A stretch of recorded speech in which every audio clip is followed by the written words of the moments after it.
Good morning. Welcome to my channel. My name is Bridget and I am on a health journey. I'm just out here. It is about 7:30 in the morning and I'm out trying to get some movement in. I'm out on a trail that I used to walk all the time.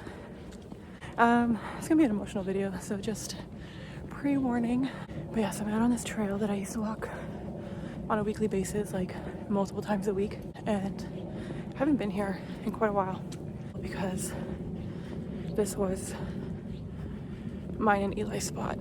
And Eli is my dog that passed away last year, and I haven't really been here since because I used to bring him here all the time. This was where I bring him for our walks and just to have some quiet time, and he loved coming down here, and he always knew the drive and would get so excited coming down here. And I haven't been here in a while because anytime I thought about coming down here, it just brought up all these emotions that I wasn't ready to deal with. And being on this health journey isn't just about, trying to lose weight and building healthier habits, eating in a calorie deficit, drinking my water and getting my movement in and all that. It's also about working on my mental health and the things that I haven't worked through. And there's a lot. There's a lot that I haven't worked through. And one of the big things that I haven't worked through is my emotions surrounding Eli passing away last year. It was so sudden and unexpected. And it really hurt because, not just because he was my dog and all that, but like for a long time, probably honestly like majority of the time that I had him, but especially the last few years, I struggled a lot with like my depression and my binge eating and all that. And for many years there, he literally was the only reason that I would get up in the morning. And I know that probably sounds like crazy to people, but I'm very much like an introvert. I keep my circle very small. I have like a few close friends, and then just kind of made my life about Eli. I always wanted a dog growing up, and I always wanted a pug ever since I was younger. And I watched the movie, I think it was Milo and Otis with the cat and the pug. And then when I got a little bit older and Men in Black came out, and I like loved that movie, especially Frank the pug. I was like, I'm definitely getting a pug now. And as I got older, that was still like in my mind and my heart that one day I was gonna get a dog and it was gonna be a pug. I'll do a little backstory on Eli since we're just walking and talking anyway. This video is just gonna be like a little chat, a little bit about me and working on the mental aspect of my health journey. So I got Eli when I was 20 and I wanted to get a dog forever. And for a solid year, I was like looking online for dogs, and I must have came across a couple hundred photos of like different dogs and stuff. I never was like drawn to one of them. So it took me about 8 months and I was gonna give up. I was like, maybe this isn't my time to get a dog. When the time's right, God will put this dog in my lap or show me like this is the one, right? I gave up for a while, and then I checked again one day and came across this ad for a dog. And there was basically like the first photo was like 7 dogs in a row. I saw the photo, and he was, I don't even remember, I think he was like the second or third one in from the right side. And I was like, that's my dog. And I came across this ad while I was on my lunch break at work, and I ran and I showed my coworker, I'm like, that's my dog, I'm getting that dog. And she was like, he's so cute, but like, are you sure that's the one? And you've been looking forever. I'm like, that's the dog, that's my dog. I ended up looking through like the rest of the photos, and his photo wasn't there. So I was thinking like, how's he in this group photo, but then there's no individual photo of him? So I called the guy who posted the ad. He's like, oh, sorry, like that dog's photo's not there because he's already promised to someone else. And I was devastated. Like my heart sank. And somebody told me like, no, you have to get this dog. Like, this is your dog. And he's like, well, there's like 3 other puppies that are available. Why don't you look at the photos that are posted and see which one of those you like. And I was like, sir, that's my dog. And he just like, honestly, I think he even chuckled. And he was like, well, he's promised someone else, you know. And I'm just like, okay, well, I'll pay extra for him. I'll come and get him like as soon as possible. You know, whatever you need, like that's my dog. So he's like, no. Like, you know, he's already promised, blah, blah. So I was like begging this guy on the phone. And I'm like, you don't understand, like, that's my dog. I've been looking forever. I was like, please. And then I was like, I work at a vet clinic. Like, he'll be taken care of, I promise. And then that kind of like clicked for him. And he's like, wait, you work at a vet? And I was like, yeah. He's like, okay, let me call the other guy back. And if he doesn't give me too much of a hassle, you can have him. And I was like, I'm coming to get that dog. He called me back. He's like, yeah. He's like, okay, you can have him. When do you want to pick him up? And I was like, I'll pick him up tomorrow. I went home and I was like, Mom, I'm getting a dog tomorrow. You want to come with me? She didn't question it. She was like, yeah, sure. So went out and drove the 4 hours. And as soon as I saw him, I like ran out of the car. I picked him up. And the second I looked in his eyes, I was like, this is my dog. And he probably looked up at me like, I got this chick wrapped around my paw already and I haven't even done a damn thing. And we're inseparable like ever since then. And I had him for 11 and a half years. Oh, let me show you actually. If you can see these trees that are in front of me. I'm gonna actually get closer. Sorry, sidetrack. I'm gonna get closer to these trees and see if I can get them in the view because they are gorgeous. Just turn around and see if they are in the view. Oh, I can't even see because I have my glasses on. But those trees are so beautiful. Anyway, so I got him, picked him up. We're inseparable ever since. He quickly became my everything, you know. He was, oh God, there's a coyote. Okay. Y'all see that? Hi, little baby. Okay, I can't run for shit, so hopefully you don't do anything. I know I'm in your home, but I promise I'm being respectful. You are so cute. Oh God, is there another one?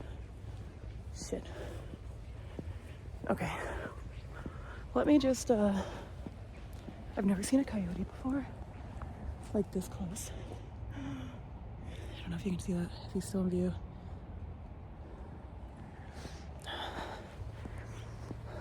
If he attacked me, then whatever. I'm in his territory, so it is what it is, right? But if you don't bother them, they don't bother you.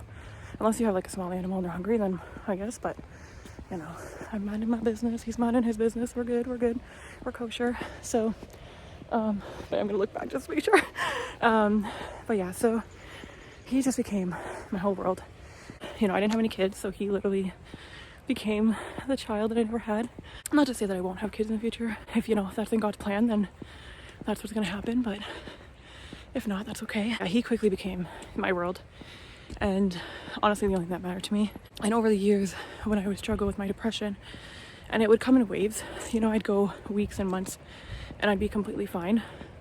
And then I'd also have weeks and months where I wasn't fine, but I was just pushing through, like everything was okay.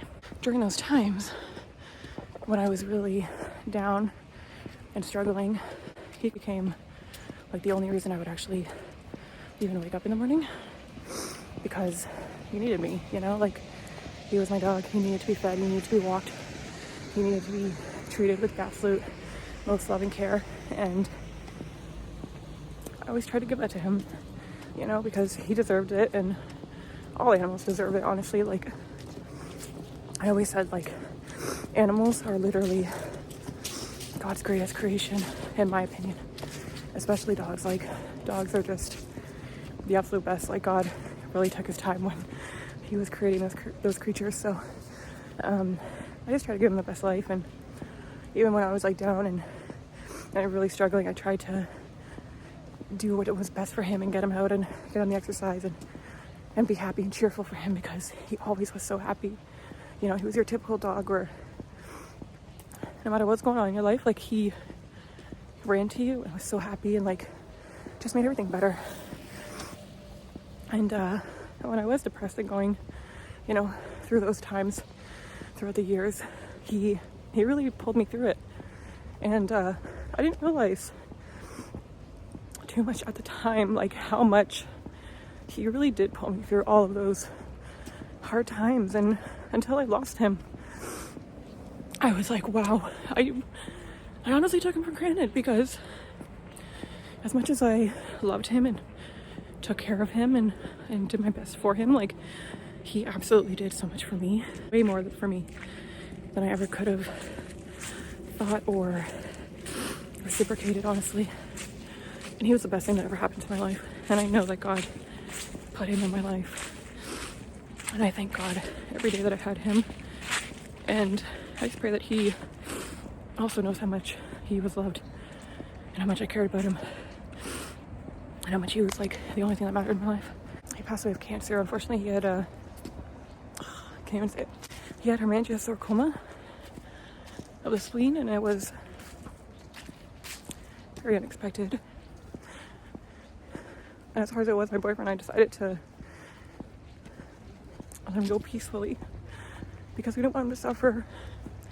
And at the time, we thought it was the best option. And I still struggle with that to this day. But the idea of losing him during, risking surgery, or him being in the ICU, not surviving that, and then having to do like chemo and like cancer treatments and stuff, it was a lot to take in. And the thought of losing him and not being there was kind of more difficult to think about than, letting him go with my whole family there. Because I'm a firm believer in like quality of life over like quantity of life. And the one thing that we can do, if we're able to, for our animals, is to let them go peacefully. Obviously, like, it doesn't always work out that way, but if they're sick, like with cancer or something else, we have that option, which is a very difficult option regardless, but sometimes it's more peaceful than the alternatives. That's what we unfortunately had to do. And it's just been really hard ever since. And people are like, oh, maybe getting another dog will help you. And I understand that helps other people. And I'm all for that for other people. But for me, it's just not gonna happen. It'll probably be quite a while before I get another dog. I never say never, but can't see it happening anytime soon. That's pretty much why I haven't come to this ravine since he passed, because it was our spot, And just being back here without him is so hard. I've thought about coming out here for quite a while now, with starting my healthy journey again over the past few weeks. I was like, you know what?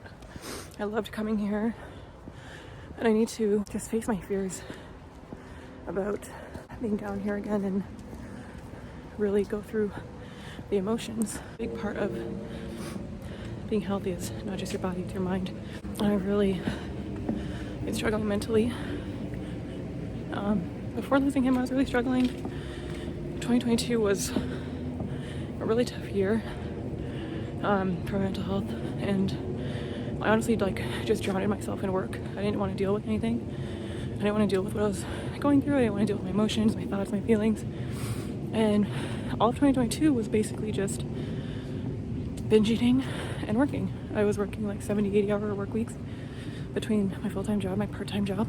I just was bearing a lot of emotions, a lot of thoughts and feelings, because I thought if I just work, I'm too busy to think about anything, feel anything.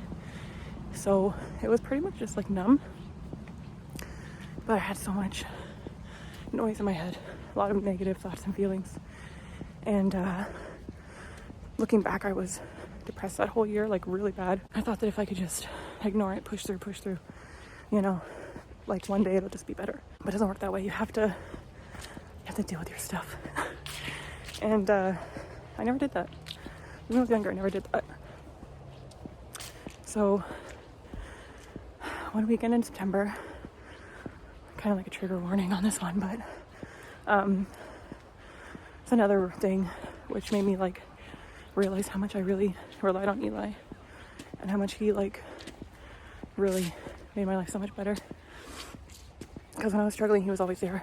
I went to visit a friend in September 2022, and she lives like a couple hours outside the city. So I was driving on the highway, and I thought it was a good day. Like, it was the first day where I felt really good. I got out of bed without any like major problems. Like, I was actually eager to go and visit her, and I was excited for the drive because I love drives like that. I went out there and visited her and her daughter, and I was driving back. I was listening to music, and out of nowhere, I got this overwhelming thought and feeling to basically just end it all. And no matter how depressed I got, no matter how down I got on things, I never really had that thought and feeling as dark as it was, and it scared the heck out of me. And it felt like, looking back, it really felt like an out-of-body experience almost, because it wasn't me. Like, it just, there was so much noise. It was so loud with these thoughts and feelings, and it had been like that for months, but never anything about ending it all. And it was just so overwhelming and intense. And I was driving on the highway, I was in the fast lane, and it just took over. It took over my whole body, it took over my heart, it took over my head. Like, it was just such a dark feeling. And for a split second, like, I was gonna do it. Like, it was just, yeah, I want it all to end. I want it to be quiet. I don't want to do this anymore, you know? And it was just like loud screaming in my head. Like, it was nuts. And then for a split second, literally a split second, everything went quiet. And I got flooded with thoughts and feelings about Eli. And I thought, like, oh my God, who's gonna take care of Eli? You know? And that probably sounds crazy to people, but for the longest time, he became the only that mattered for my life, right? And I really feel like this whole thing was like divine intervention, that God put those thoughts and images in my head, knowing that in that moment, Eli was the only thing that would have been able to pull me back. And I really think that, because I'm just, you know, I'm a spiritual person, and I really feel like with how dark things got there, for that moment, that God intervened and knew that it wasn't going to be my parents, it wasn't going to be my boyfriend, it wasn't going to be my jobs, it wasn't going to be just life in general. That the only thing that would, like, snap me out of it in that moment was the thought of Eli, you know? Because he was everything to me. I got off the highway and I was just bawling my eyes out. I was, like, really going through it. I was petrified, I was, like, shaking, because I'd never, ever experienced those types of thoughts and feelings just completely take over and have that moment of hesitation of, like, yeah, I'm gonna do it. Like, never had that experience. And I'm not saying this to, like, upset anyone or anything. I just wanted to, like, be honest about how much I've struggled mentally, and that working through your health and, you know, being on a health journey or things is not just all about losing weight or, you know, making better choices and habits and all that. It's a combination of a bunch of different things for people, and for me, it is, a lot of it's mental, you know, and they even say, like, binge eating is all mental work, you know. It's not about what you're putting in your mouth, it's about what's going on in your head. I'm trying to do the mental work, and part of that is working through my emotions about Eli and working through things that take me to, you know, a sad place or even a dark place. And that's probably why I stopped coming here, because one, it made me so sad to not have Eli and to think about him down here. But it also scared me, because part of me was like, I can't go back to that dark place, you know, because back when that happened in 2022, I did still have Eli, and he literally saved my life. And I know that, and that probably sounds crazy and silly to people, but, like, he was just my everything. And when you're down and out, like, it only takes that one thing that really, truly matters to you to pull you back. And for me, it was him. And I went home and I just coddled him all night, and he was like, Mom, why are you, like, coddling me way more than normal? Which I coddled him all the time, but, you know, I was so emotional, and he was just there. And not having him, it's just really hard, and, like, I kind of, again, pushed it out of my mind and blocked it out for the past few years. Losing him in January, It was so incredibly devastating. And I was on antidepressants because of what happened in September prior year. And I was working through my stuff. And I was still struggling, but I was getting better. And then losing him suddenly in January, it just like plummeted so hard. And I struggled a lot, but I'm working through it, you know? And yeah, it's just taking things like one day at a time. So that's why I'm basically down here, just to work through those emotions of being here without him. And also just like working through my own mental stuff, because I love coming down here. I want to be down here. It's a great way to get like exercise. It's so calming, it's so peaceful. And I just gotta work through my shit, you know? I just gotta push through and see what scares me and just work through it, because you gotta look at things like the things that scare you the most, especially if it's gonna bring on like emotional, you know, a lot of mental work that you're gonna have to do, and a lot of like emotional feelings that you don't want to face. Like that's where you have like the most growth, right? And I want to start off 2025 just feeling better mentally, physically, and just kind of like focusing on goals in the new year that are not just about being physically healthy, but also working through my mental stuff and just being better, you know, and getting to a place where I'm more comfortable with myself and my feelings and my emotions and all that. So I'm just, you know, taking it one day at a time and working through things. I'm facing things that I don't want to face, and I'm definitely a work in progress, but I'm getting there. It's a lifelong journey, right? It's gonna take a long time, but it's worth it. And I'm gonna push through, you know. That's what life about. Life is about going through good stuff and bad stuff, and not so much of like, you know, what you went through, but how you made it through, right? I'm just gonna enjoy this walk still. It's 3 kilometers in, 3 kilometers out, so it's gonna be definitely a good way to start off my morning. I'm loving the falling leaves. I'm loving the beautiful scenery. The sun is coming out. It is pretty cold, and I should have worn a toque, but thankfully I have a lot of hair on my head, so just keep me warm. But I'm gonna just enjoy the walk, and I'm gonna reminisce about my sweet Eli, and I'm gonna think about him, and I'm gonna cry about him, and I'll see you on the way out.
Back in my car, the walk is done, and honestly, I'm tired. My feet are so sore. I really did not wear the right sneakers for that walk, but it was such a nice walk. The leaves were beautiful. The sun was starting to come out. As you saw, it was very emotional, and it was even more emotional the more I got into the ravine and just thinking about Eli and our time down there together and stuff. It was tough, but it had to be done, and I just had to like rip the band-aid off and get back down there and you know, just kind of continue to go down there and go for more walks down there. And then, you know, at some point it will get easier emotionally for me. The ravine started getting like more and more busy, so people were really coming down, and a lot of people go down there and walk their dogs. So I was already like emotional and crying, and then seeing other people with their dogs, it made me happy, because I love seeing people out with their dogs and stuff, but it just made me also feel how lonely it was being down there without him, and then just being lonely in general. Like, I didn't realize how lonely I really felt without him. And like that's what it is. It's like real true, like just loneliness. Like, because he was with me every day all the time, so being without him and, you know, just pushing down all the emotions and now just trying to work through them and you know, just not push them down any further, and just kind of, yeah, just work through them and kind of get to a place where I'm better when I think about him, and not always just feeling like my heart is getting ripped out of my chest again, because that's literally what it feels like every time I really sit down and think about him and talk about him. And I honestly can't even really look at too many videos of him and too many photos of him like at one time, because it tears me apart. It honestly rips my heart to shreds, and I get so emotional and I just bawl my eyes out. And honestly, it'll probably be like that for much, like a longer time, and maybe even forever. So yeah, I just kind of want to overall get to a point where I can look at his photos and videos, you know, consistently, and not completely feel like my heart's getting ripped out of my chest, because I'm honestly just trying to like sew it back in there, honestly. So I need to get to a place where I'm dealing with this better. And getting to the ravine today, as emotional as it was, and I'm sure if you're still watching this video at this point, you're like, was not expecting this type of video. But you know, I don't want to just have all these thoughts and feelings running around in my head, because that's another part of not dealing with things, is just keeping things inside. And even though I'm working through stuff in my head, it's nice to just get it out verbally, right? The walk was great, very emotional, did the emotional work, and I got my steps in. Currently I'm at 9,569 steps so far, so it was 6.79 kilometers, you know, over 9,000 steps, which is amazing. My goal is 8,000 right now, so that's incredible. So happy about that. We just got coffee, and this is just a quad espresso, so 4 shots of espresso with 2 pumps of toffee nut syrup, and then I added some cinnamon today because why not. Then I'm gonna go to Costco and just get some stuff for the work week, but I think after this I'll probably just call it a day, because I'm so tired. I want to relax and watch Law and Order for the rest of the day, since I got my steps in and all that. I really needed that. I honestly did. I'm glad that I went. It was tough, but you know, you gotta, to grow and become a better person and to heal, you got to do the tough things, and this was one of the things that I had to work through, and I'm still gonna have to continue working through it. It's gonna take time, but I'm finally putting in the work. You know, I'm doing it. I have many more other things I need to heal from and you know, work through, but losing Eli was definitely one of the hardest things I've had to go through. I have to really prioritize working through that. For brekkie, because I got some breakfast, because I'm actually quite hungry. And since I'm going to Costco, I don't want to be tempted by their hot dogs and their pizza, which is what I would typically always get. So with breakfast, I did my protein iced coffee there, and then I went to McDonald's because I'm like, I don't want Starbucks breakfast, and I kind of want a like bacon egg McMuffin. So I'm so proud of myself, because I went through the McDonald's drive-thru to get breakfast, and the only time I ever went to get breakfast from McDonald's was while I was binging. And let me tell you what I would get.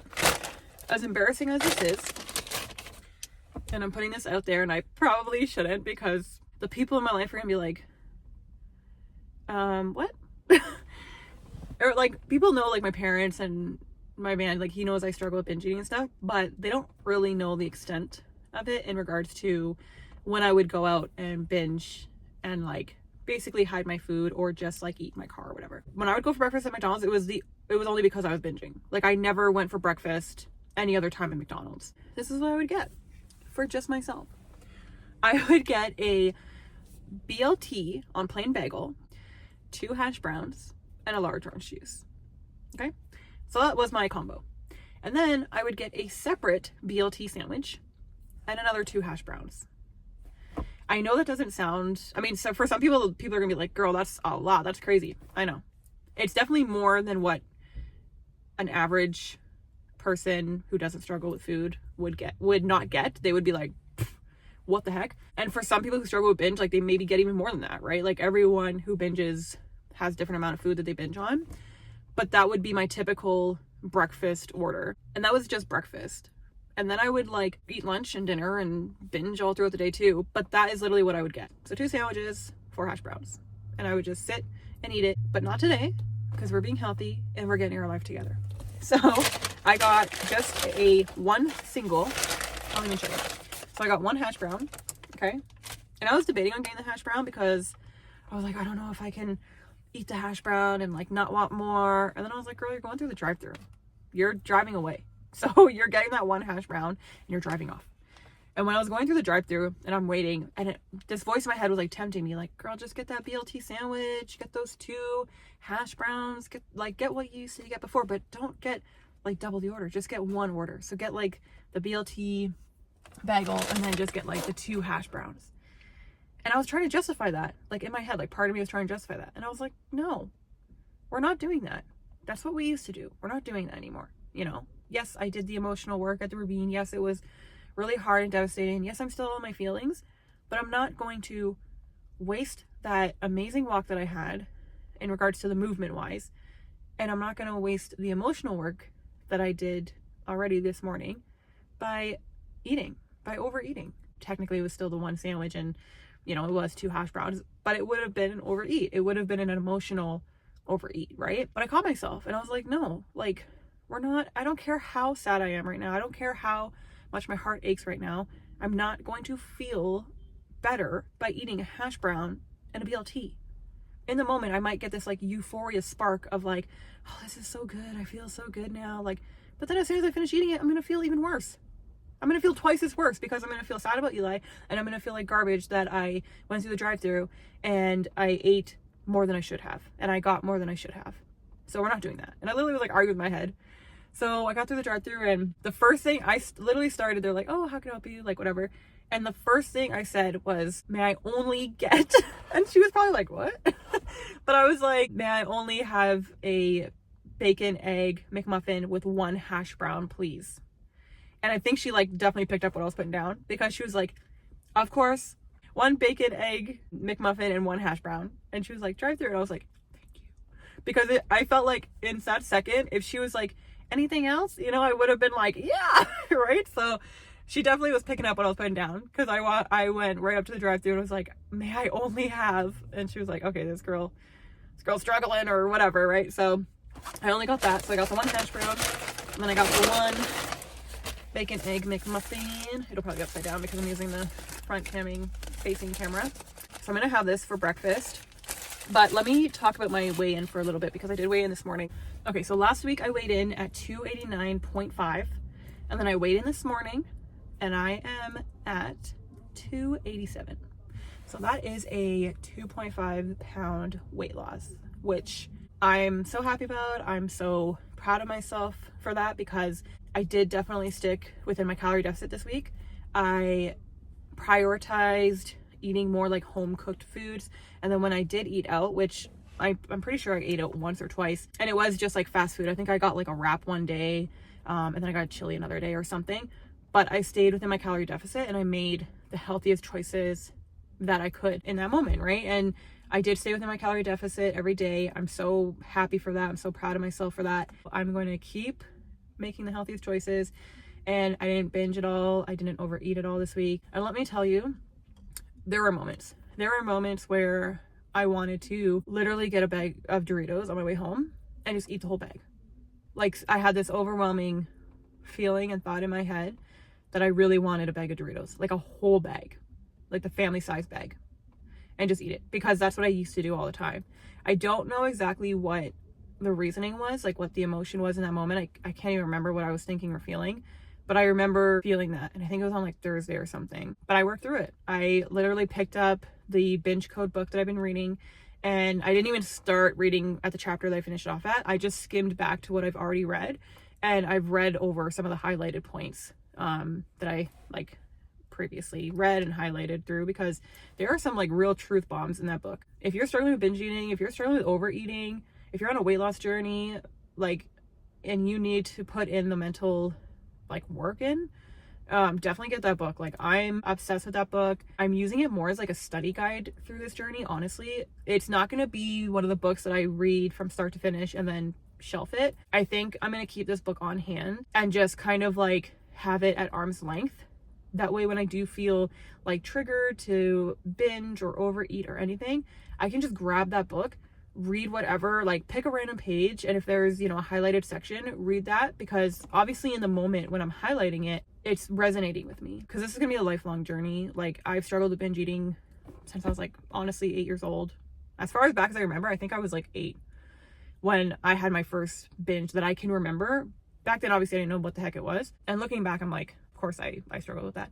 I definitely need to like put in the work consistently, and I know that it's going to get easier over time as long as I am constantly putting the work in.